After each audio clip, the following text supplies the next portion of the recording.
coming, everyone. This is our third event. Thank you for our two speakers who are going to be talking about ecological ethics. Hopefully be super interesting and have a more interesting discussion afterwards. Have yourself to drinks and and if anyone has something to say for a group, we can have notice at the end. Anything else they'd like to share, which is not necessarily to do with tonight. And everything's being filmed, so if you're going to have a problem with your face being camera, let me know, and please don't swear too much. And great time. So, thank you. Over to you, Patrick. Hi, my name is Patrick Curry. Despite my accent, I've lived most of my life in London. I'm originally Canadian, hence this bucolic scene behind me, which my colleague Joe has kindly arranged. So I'm going to speak for about 20 minutes or so, and Joe Gray is going to give his contribution. And I thought, since what we're saying is quite very closely related, it might just be easier if we concentrate the discussion on questions after we both finish speaking. Okay. But if something burning comes up, feel free to interrupt. So I want to talk about ecocentrism, which is not a word you'll find in the dictionary yet, unfortunately. But it's an important concept. I didn't make it up. But it's quite recent and quite rare. But I think it's very important. What it refers to is very important. So I'd like to give you, all I can do in 20 minutes probably is give you an idea of what it's about feeling for, a flavor of ecocentrism, and its contrary term, anthropocentrism. Okay? So these are just labels or names for getting a handle on certain ways the world works. So ecocentrism is a philosophy. By that, I don't mean that it's just a worldview. It's also a way of life that recognizes and acts on a particular truth. And the truth is that, along with all the other creatures that we know, human beings come from the earth, return to the earth, and in between we're supported and maintained and informed and entirely dependent upon the earth. It takes in everything from obvious things like air, water, food, shelter, and so on, to our most refined and exquisite experiences and ideas, cultural, spiritual, etc. So it seems perfectly sensible to say that the earth is the ultimate source of value. And that value is intrinsic to it. In other words, it doesn't depend on anything or anyone, dare I say, God, for example, higher or further, for it to be valued. There's another term we could use, which is more than human nature, which I borrowed from the writer called David Abram. More than human nature is the natural world that includes human beings, obviously, but is vastly greater than just us, in which we are one species among millions. In the same way, more than human nature includes human culture, but vastly exceeds human culture.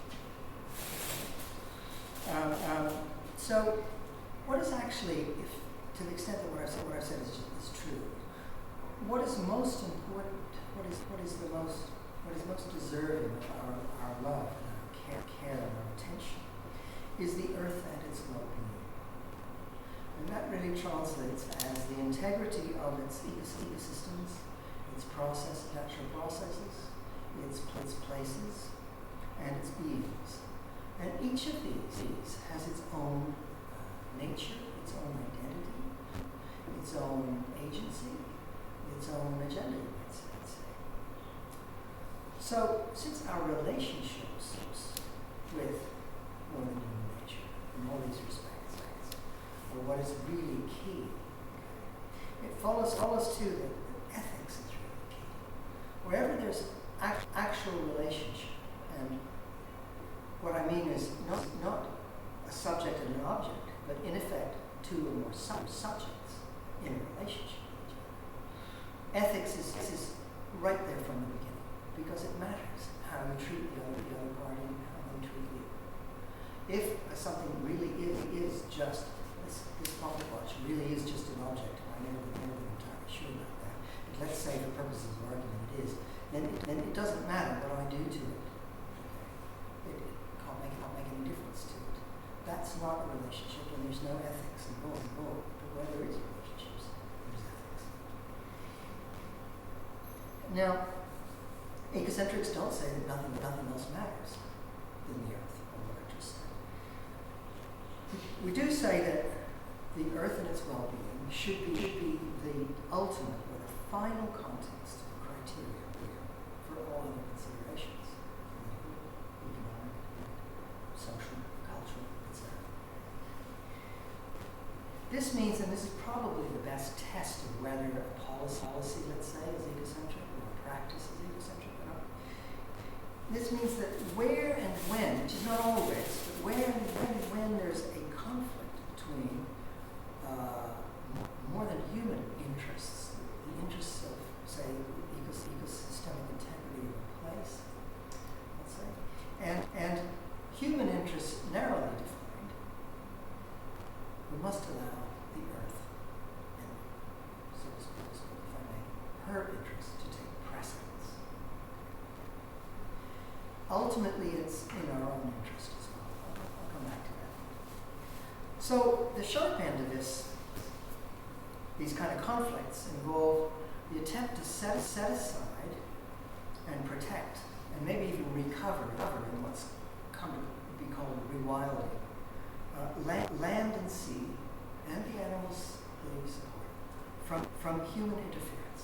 All direct human interference, and as much as possible indirect, in order to maintain the ecosystemic integrity of the Earth, upon which all of these things, all of us, depend. That translates more or less into preservation, conservation, biology, and rewilding. This imperative in turn requires contesting short-term, seem to be and are terribly important, like human housing, jobs, energy, productivity, because it requires contesting industrial, capitalist, economic endless growth. It's pretty insane. Somebody said the logic of endless growth, the logic of a cancer cell, also requires that same dynamic, irresponsible consumption, and uncontrolled human population growth. All of this is not going to. Now, people have a hard time getting their lives around. The main reason is that our lives are actually governed by a very different philosophy. And what that philosophy is anthropocentrism, which is human-centeredness. So anthropocentrism is a way of life based upon a counter-truth, you might say, that human beings are maybe cases source of value. If that seems enough resources, could be spiritual resources. When you hear the word resources, you should pay attention because there's a lot of work going on under the surface of that word. Okay?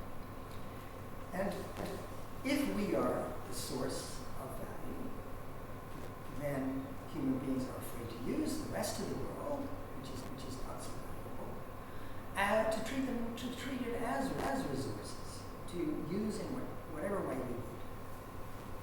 So what you have, at least potentially, and usually actually, is a project of mastering, manipulating, and exploiting. Because it has no meaningful independent existence of us. No independent agenda. There's no one there, there's nothing there to have a relationship with. And since there's no relationships, it's no question of ethics. We do what we like with the world because we're the monsters. Ethics doesn't do ours. Hard for us to perceive this policy because this not policy, it's philosophy, because it's so ingrained in our lives. Okay, actually at the basis of the dominant global religions, the two dominant global religions, Christianity and Islam, but also it's at the heart of virtually all secular political discourses and economic policies, both the left and the right. The left wants to divide the human cake more fairly, absolutely, and that's a good thing, but it's still a human cake. In particular, anthropocentrism drives what American historian of technology Lewis Mumford called the mega machine. The mega machine really comprises an alliance between capitalism, both soft and hard, the state, and technoscience. They work together. Anthropocentrism also supplies the assumption that it's perfectly okay for us to number 7+ million on a planet which can sustainably support, according to really optimistic best estimates, about 2 million.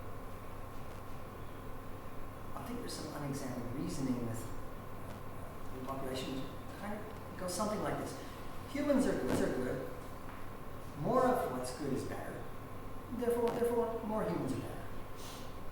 I don't think it's ever laid out like that, but I think that's what's behind it. Anyway, recognized or not, anthropocentrism is very deeply complicit in destroying the earth upon which we depend, on which all these activities depend, and the lives of an awful lot of other beings that we share with. This destruction started to become runaway with the Industrial Revolution, and now it's becoming ever increasingly more obvious in a number of ways. Climate change, we're all aware of that.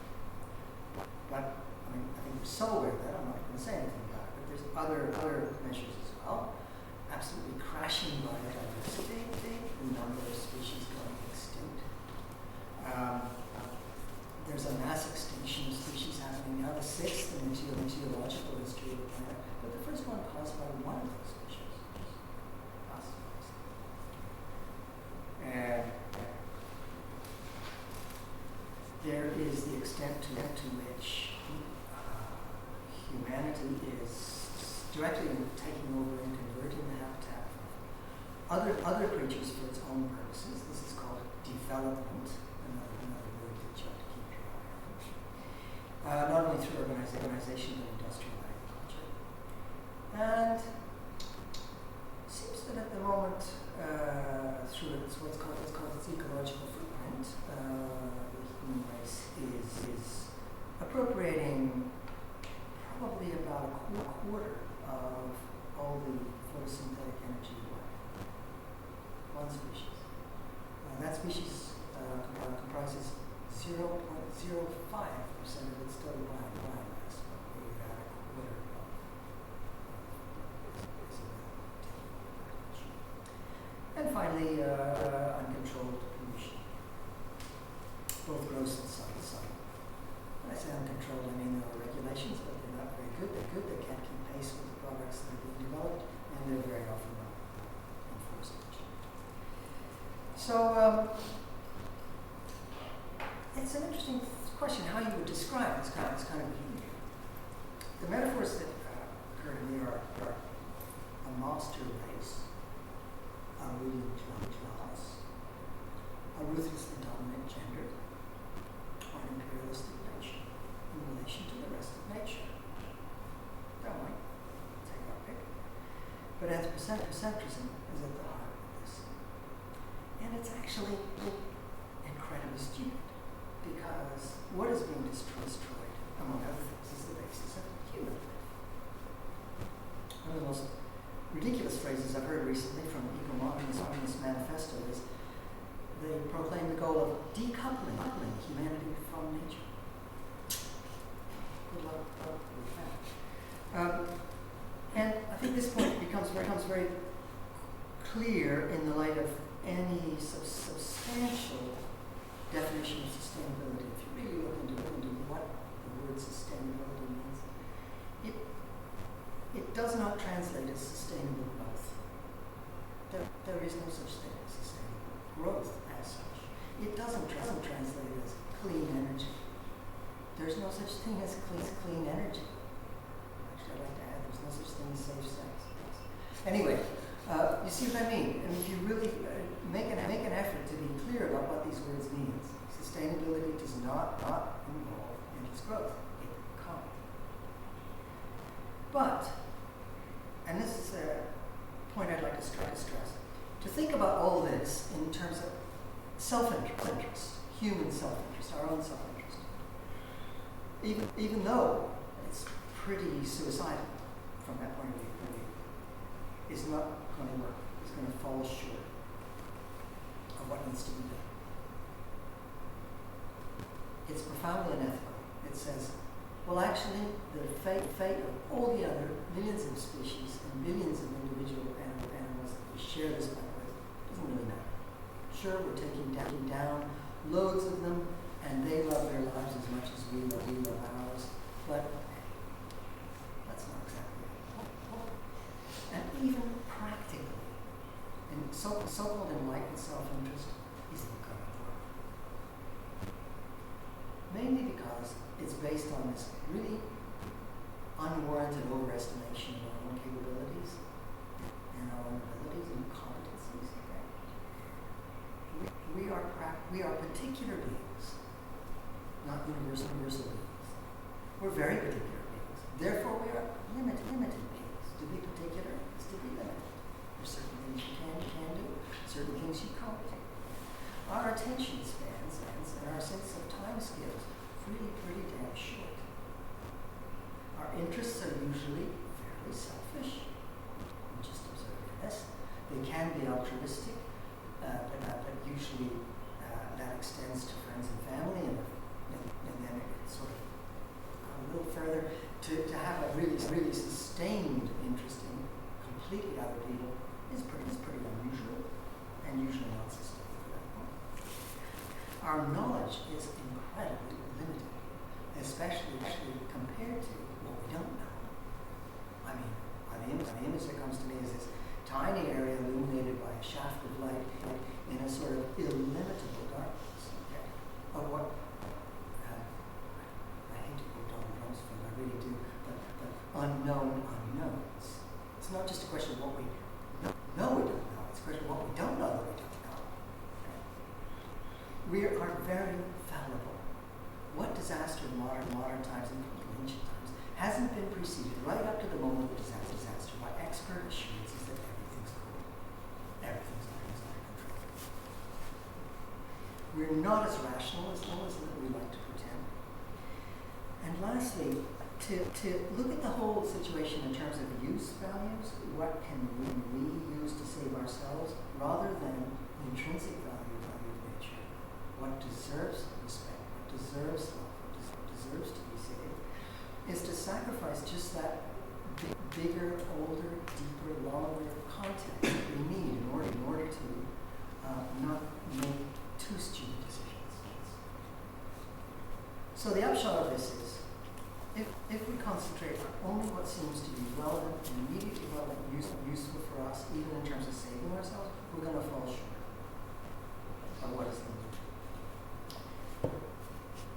The best thing we can do, therefore, is to recognize the agency, the subjectivity in all its forms of the earth, its places and its beings, to engage in relations not of dominance but of respect, consideration, negotiation, even reverence, I don't see why not, and to make an effort and put in place programs to treat them ethically. Okay?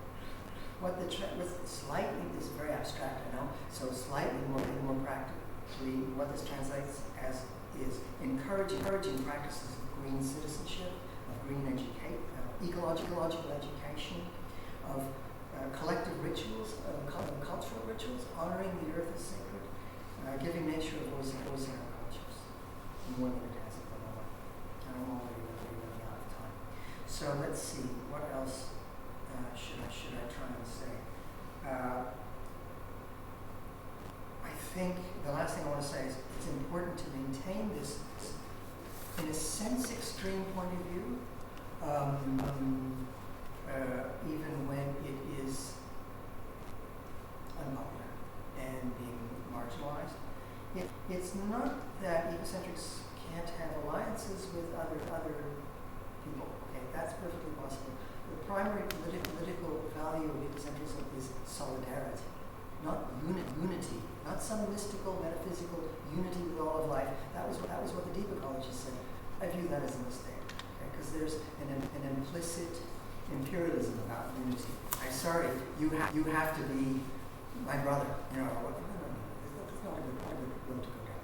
Solidarity with others, despite differences, across differences, much more promising. And we can do that if we don't, as long as it doesn't involve sacrificing our fundamental principles along the way. But even if there's nobody to have an alliance with, it's very important to fly this flag in a relatively uncompromising way. It's not that ecocentrism is suddenly going to rule the world, that there's going to be a mass green conversion to it. I very much doubt that. But the debates that at the moment take place on a spectrum between ecocentric values at one end and extreme anthropocentric values at the other, those debates are all happening like clustered around the anthropocentric end of the spectrum.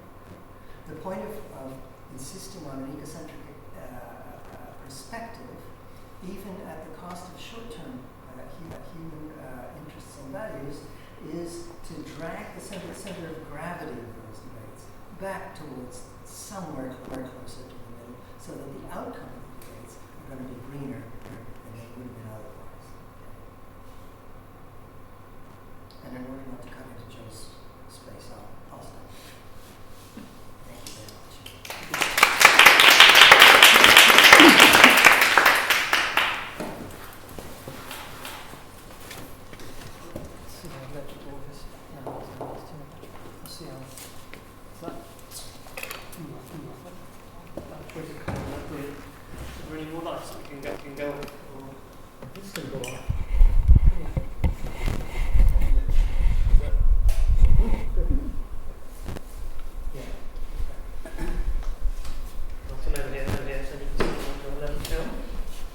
Thank you very much, Patrick. You've done a terrific job of setting me up, so I don't have to explain any of the hard philosophical stuff. And my job is to present some examples of where ecocentrism and anthropocentrism may take you to a different conclusion about a range of topical environmental issues.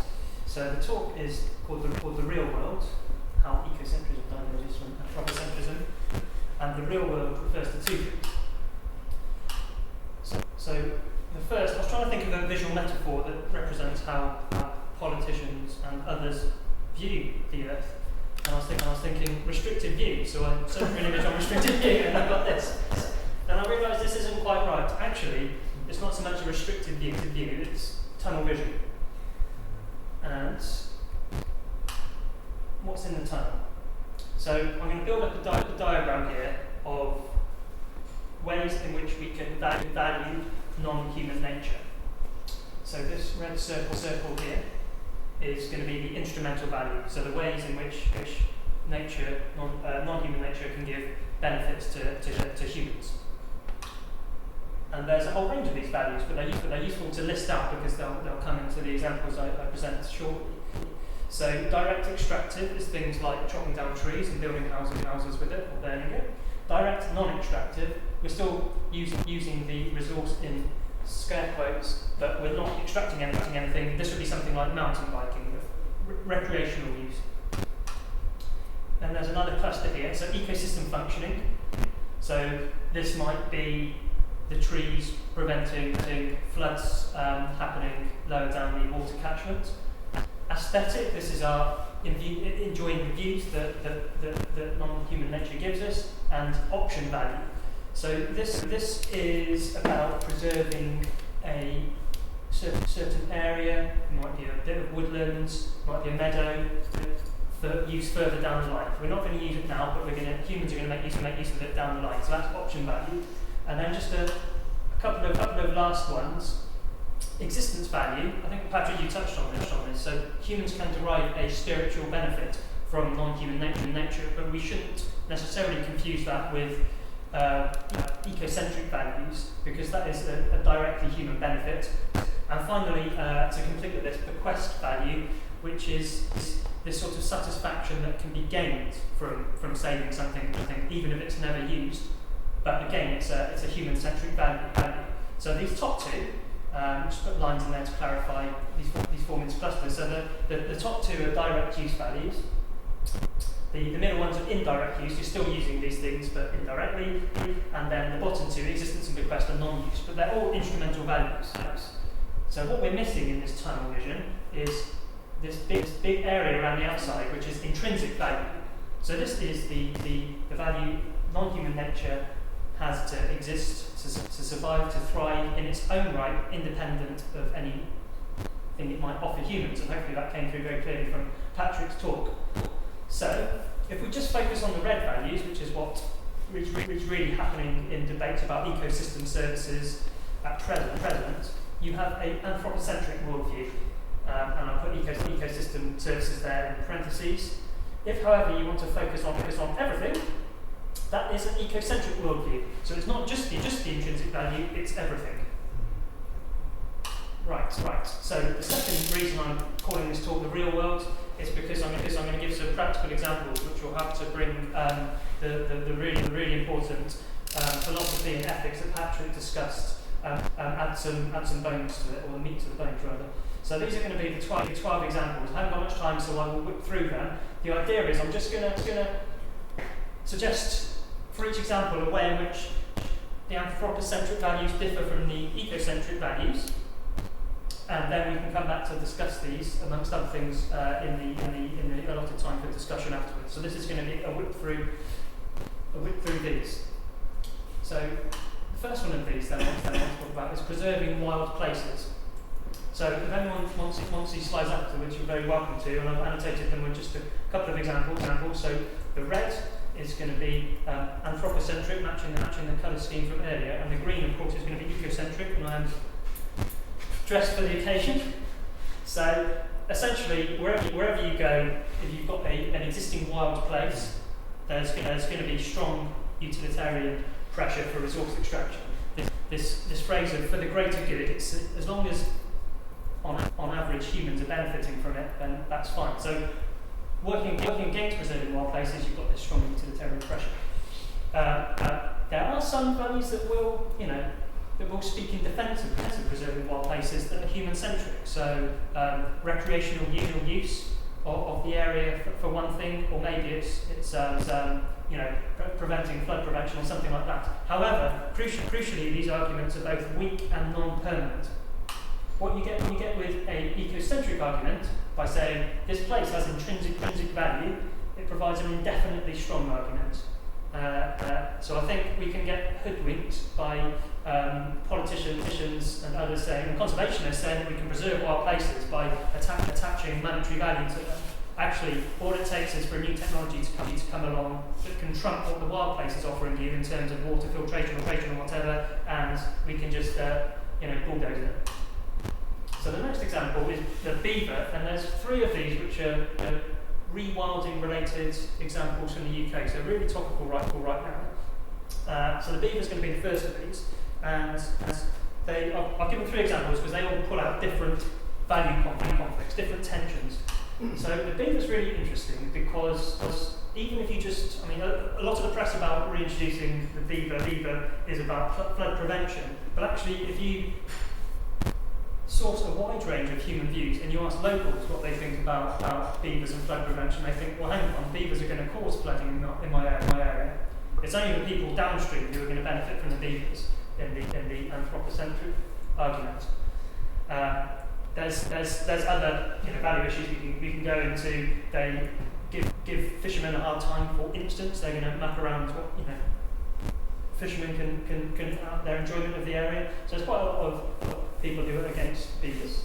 However, they have an intrinsic right to thrive in their native range. We extirpated the beaver from the UK for hunting it for fur and for castor oil. It has an intrinsic right to thrive there once again. And crucially, thinking from an ecosystem perspective, it's actually an ecosystem engineer. I won't go into details of this, but there's a fascinating trophic cascade in Yellowstone National Park, which you may or may not have read about, but it starts with wolves being introduced, and it goes through deer being scared off, willow growing back on the riverbanks, beaver having a food source, them coming in, building their dams, and actually the fish populations have been restored because of the wolf being reintroduced. So it's an amazing example. Some of the details are a little sketchy on it, but it's undoubtedly that the beaver has a massive impact on the area. Not having the beaver means that the area, it's, Absent Pond is a very different place. So the further is timber and wood extraction.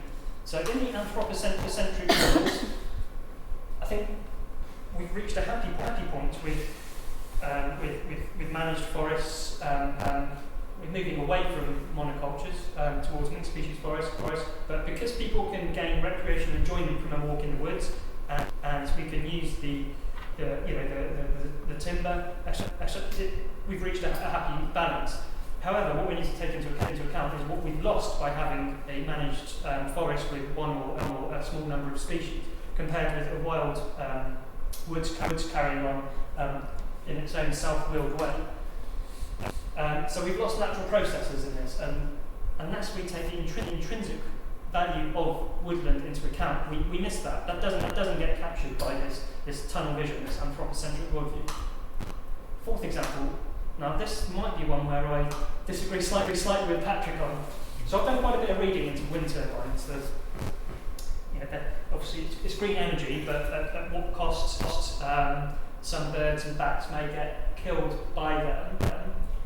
Actually, at least in Europe, the evidence for them being a conservation problem if placed in the right area and if they're shut off during key migratory seasons. As far as I can see, the evidence is fairly limited for damage. Obviously, the upside is keeping more fossil fuels in the ground, so climate change, that's good. Big argument against them then comes from the loss of the aesthetic loss. So if you remember from the tunnel vision, I had the aesthetic value there.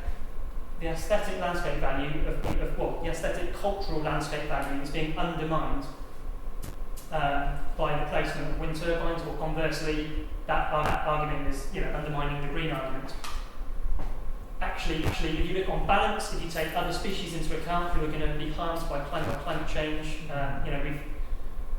we've disconnected all these natural areas. As temperature rises, species, some will be able to rise up mountains and find a cooler zone for them to find their ecological sweet spot.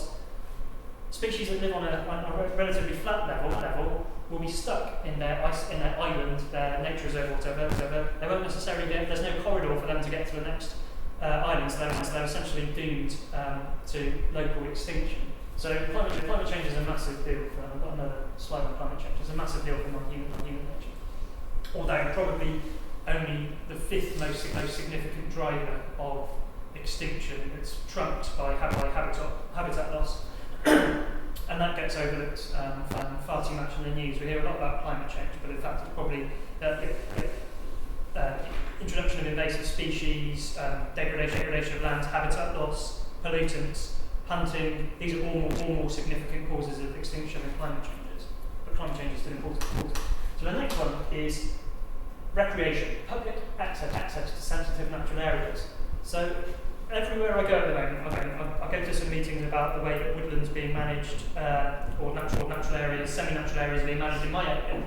And every meeting I go to, there's this constant pressure, there's constant value conflict between people see a semi-natural area as their playground, and they feel they have a right to do whatever they want.